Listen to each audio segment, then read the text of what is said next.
about the wonders of the sun and how we can harness the sun to make tasty treats. You'll need a few things to get started: foil, paper, plastic wrap, scissors or a box cutter, and glue. Lastly, you'll need an old pizza box that today we're going to be reusing to make a solar oven. To make our solar oven, first we have to understand how the sun works. Our planet has something wrapped around it called an ozone layer.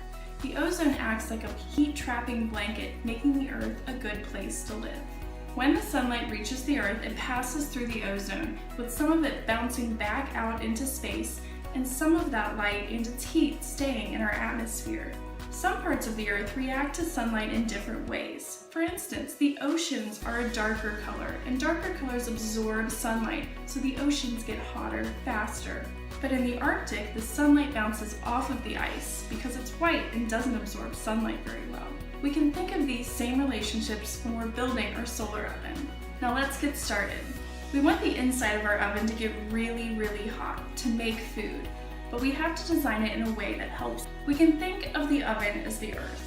We want to make the inside of our box as hot as possible. We can think back to the oceans. They get especially hot because the water is dark.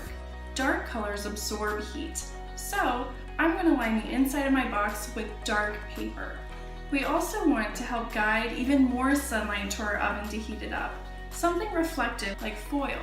Foil is like the polar ice caps, but instead of reflecting the sunlight back out into space, we're reflecting it into our box. We need to make an ozone layer to let the sunlight in where it can heat the air inside the box.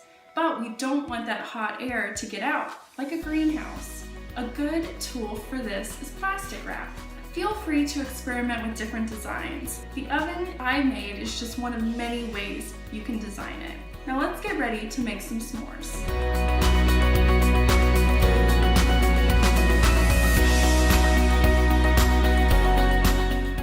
There are so many lessons we can learn about the Earth, the sun, and our atmosphere.